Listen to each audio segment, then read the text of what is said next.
Halo, assalamualaikum warahmatullahi wabarakatuh. Kembali lagi bersama kami di Lebak Si Plastik. Dan di sini biasa kita masih membahas seputaran bisnis usaha toko plastik ya.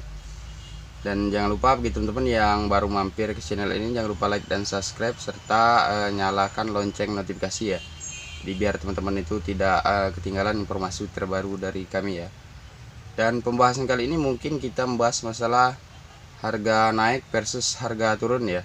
Jadi dalam posisi seperti ini siapa yang paling diuntungkan dan bagaimana teman-teman itu menyikapi ya agar usaha plastik teman-teman itu tetap bertahan ya. Jadi mempertahankan pelanggan dan juga mempertahankan keuntungan toko ya. Jadi secara gambaran mungkin seperti itu ya. Jadi sebagai catatan yang kami jelaskan di sini hanya sebagai grosir dan agen plastik ya. Jadi bagi teman-teman yang toko plastik kecil ataupun toko sembako yang menjual produk plastik itu mungkin memiliki pandangan berbeda dan cara yang berbeda, mungkin silahkan isi kolom komentar ya agar teman-teman paham ya. Jadi mungkin dari video ini teman-teman bisa mengambil dan menyimpulkan sendiri ya. Jadi bagaimana sikap yang perlu kita ambil ya. Dan tanpa berlama-lama langsung saja kita mulai penjelasannya ya. Jadi untuk posisi barang naik ya, memang untuk posisi barang lagi naik itu yang paling untung biasanya agen dan grosir-grosir plastik ya. Jadi seperti kami ya. Masalah keuntungan dari mana itu biasanya seandainya untuk minggu ini harga produk modal itu 10.000 ya. Sedangkan untuk minggu depan kita order sudah mencapai modal yang ke 11.000 ya. Nah, biasanya untuk agen-agen dan grosir plastik itu stoknya melebihi ya. Jadi dari per minggu orderan itu biasa stok tidak habis terjual ya, paling tidak dia masih sekitar 25% ya. Nah untuk 25% ini kan harga lama ya, jadi untuk harga baru itu bisa kita mengikuti harga jual baru ya. Jadi mungkin seperti itu dari sisi keuntungan ya. Dan kita lanjut ke poin yang kedua ya. Jadi untuk posisi barang lagi naik itu biasanya kami tidak langsung menaikkan barang ya. Jadi tetap namanya agen dan grosir plastik, takut namanya kehilangan pelanggan ya. Jadi tetap kami untuk sekali pertemuan itu biasanya memberikan harga ekstra ya.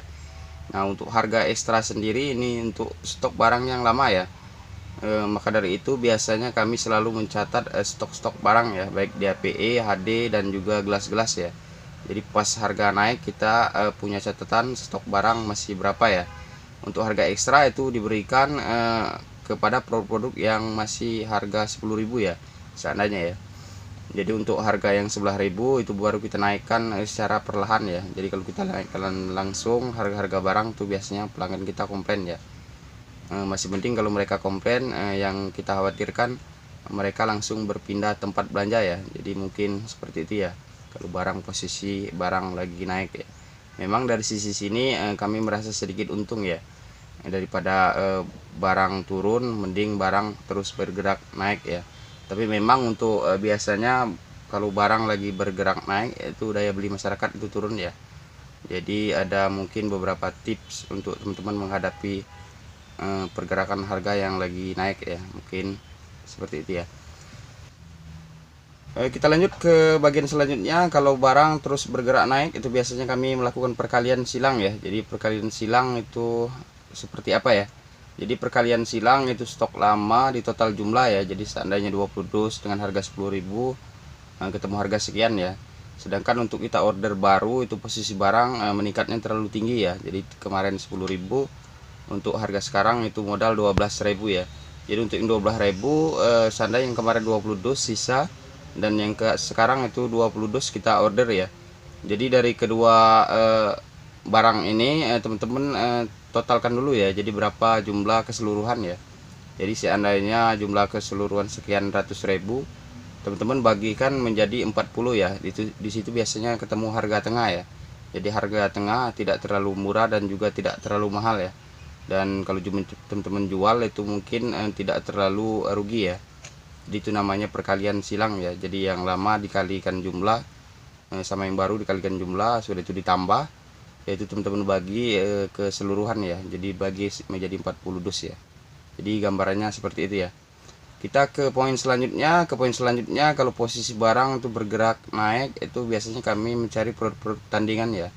Jadi produk tandingan itu produk-produk yang sejenis ya.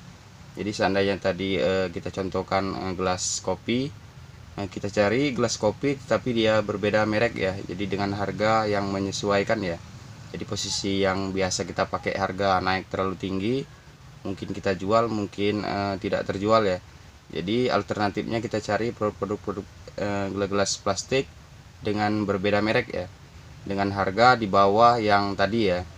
Dan biasanya teman-teman jangan khawatir ya, jadi posisi barang lagi naik itu biasanya banyak bermunculan produk-produk plastik merek baru ya, karena sama ya, posisi pabrik juga sama, mereka takut kehilangan pelanggan.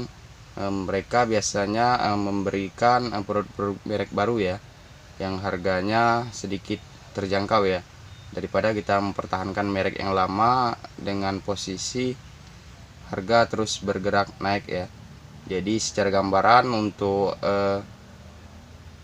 posisi barang yang bergerak naik mungkin seperti itu ya. Dan kalau posisi barang lagi turun, yang paling diuntungkan biasanya konsumen langsung ya. Jadi mereka pemakai langsung ya. Dan posisi barang lagi turun biasanya kami juga menyikapi dengan beberapa hal ya. Jadi yang pertama, kalau posisi barang lagi turun biasanya kita tahan stok ya.